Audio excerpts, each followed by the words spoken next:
नमस्कार, मी गणेश तुकाराम शिंदे आपण सर्वांचं येडेश्वरी यात्रेच्या आजच्या शेवटच्या दिवशी येरमाळा येथून स्वागत करत आहे. आपण पाहताय आपले अण्णा हे यूट्यूब चॅनल. आज पौर्णिमेच्या दुसऱ्या दिवशी येडेश्वरी देवीची पालखी मंदिरातून येऊन गावातून ती खडीच्या मैदानात गेली. खडीच्या मैदानावर खडी वेचण्याचा कार्यक्रम पार पडला आणि तिथून पालखी मग अमराईतील मंदिरात 5 दिवस मुक्कामाला होती. आज सायंकाळी 4च्या दरम्यान अमराई मंदिरात घोगरी प्रसाद शिजवण्यात आला.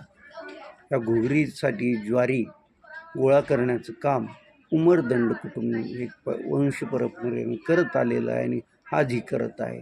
त्यांनी घोगरी शिजवली, देवीला नैवेद्य दाखवला आणि नैवेद्य दाखवल्यानंतर पालखीचं तिथून मार्गक्रमण येडेश्वरी मंदिराकडे सुरू झालं. पालखी अमराईतून निघाली. तिथून ती शेगाव पंढरपूर हा महामार्ग पार करून चुन्याच्या मैदानात आली. तिथं मग गेली 4-5 दिवस भाविकांनी म्हणजे देवीसाठी चुना तिथं वेचला होता आणि तिथं त्याचे ढीग लावले होते. ते चुना काही भाजलेला, काही तसाच ओत्यात भरून तो गाडीत भरण्यात आला. आता हा चुना पालखी पुढं आता अशीच गावातील खडकपुरा इथून ती बाजार चौकात जाईल. तिथून ती डाशीवर जाईल. डाशीवर मग पालखीला निरोप देण्यात येईल आणि तिथून पालखी निघेल ती थेट मग मंदिरावर पोहोचेल.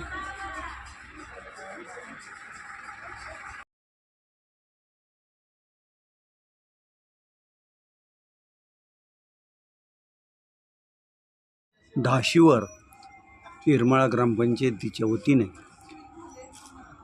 बंदोबस्तात असलेले पोलीस प्रशासनाचे प्रमुख अधिकारी, महसूल विभागाचे अधिकारी, होमगार्डचे अधिकारी यांचा सत्कार केला जातो.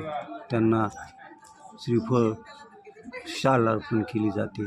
तिथं मग सर्व आपली मनोगत व्यक्त करतात आणि तिथून मग पालखी डाशीहून विसाव्यापाशी थोडा वेळ थांबते आणि थेट मग येडेश्वरी मंदिरावर जाते.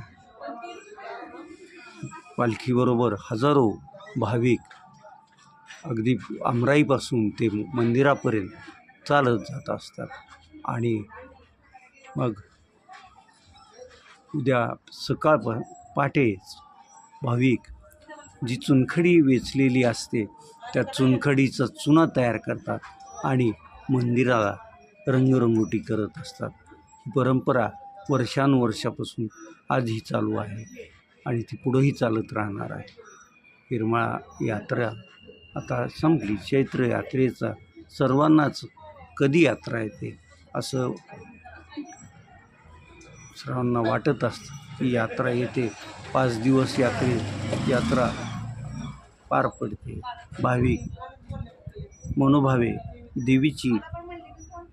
देवीचं दर्शन घेतात. त्यांचे नवस पण फेरत असतात. येरमाळा हे मराठवाड्यात प्रवेशद्वार म्हणून ओळखलं जातं.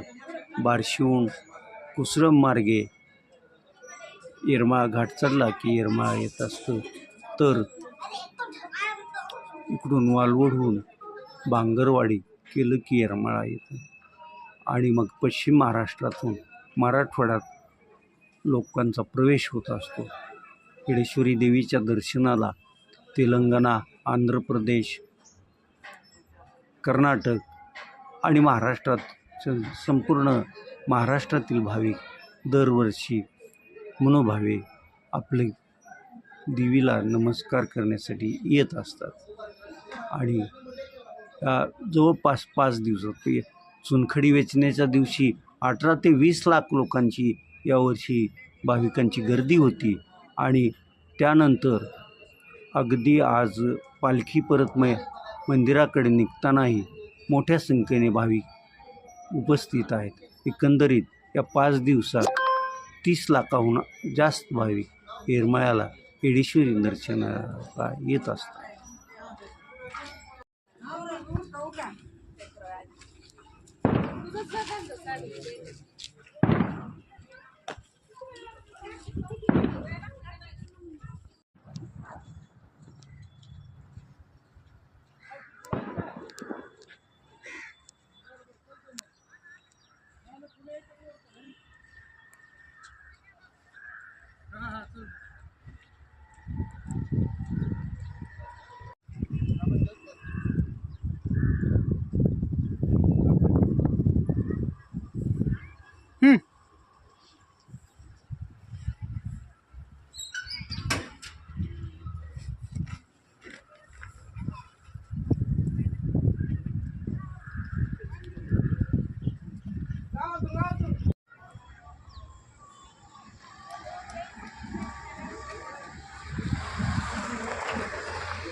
येडेश्वरीची पालखी परतीच्या मार्गावर असताना अगदी माडेकरांच्या घरापासून इथं खडकपुऱ्याच्या रस्त्यावरील घरातील महिलांनी, त्याचबरोबर बाजार रस्त्यावर रांगोळ्या काढलेल्या होत्या. जणू काही आपली सहकारी परत गावातून आपल्या मंदिराकडे परतत आहे अशी भावना सगळ्यांच्यात होती. जागोजागी रांगोळ्या, फुलाची आरास होती. काही लोकांनी अगदी बाजार मैदानापासून ते डाशीपर्यंत फुलाचा सडाच टाकलेला होता. आता कसं आणि केव्हा पालखी मंदिरावर पोचेल हे बंदोबस्तावर असणारी मंडळी एकमेकात चर्चा करताना पण दिसत होती. आज रात्र 9:30 ते 10च्या दरम्यान पालखी मंदिरावर पोचेल. आज IPLमध्ये राजस्थान रॉयल्स आणि मुंबई इंडियन्सचा सामना संध्याकाळी 7:30ला सुरू होणार आहे. काल IPLच्या कोलकाता नाईट रायडर्स आणि पंजाब या दोघातील सामना मुसळधार पावसामुळे होऊ शकला नाही आणि त्यामुळं दोन्ही संघाला 1-1 गुण देण्यात आले आहे. आता सगळ्यात टॉपला हा पंजाबचा संघ आहे. पंजाब संघाचे आत्तापर्यंत 5 गुण झालेले आहेत. आजच्या सामन्यात वैभव सूर्यवंशी कसा खेळ करतो आणि बुमराह वैभव सूर्यवंशीची शिकार लवकर करतो की नाही हे आपण सर्व पाहण्याची उत्सुकता लागलेली असेल. आणि आज 7:30 वाजता हा सामना सुरू होईल. त्यावेळेस मैदानावर आणि TV च्या समोर पण असंख्य लोक या सामन्याचं आस्वाद घेताना पाहायला मिळतील. आज आता आपण इथंच थांबतोय. तुम्ही आपल्या YouTube चॅनल सबस्क्राईब करा, लाईक करा आणि कमेंट्स पण नोंदवा. धन्यवाद.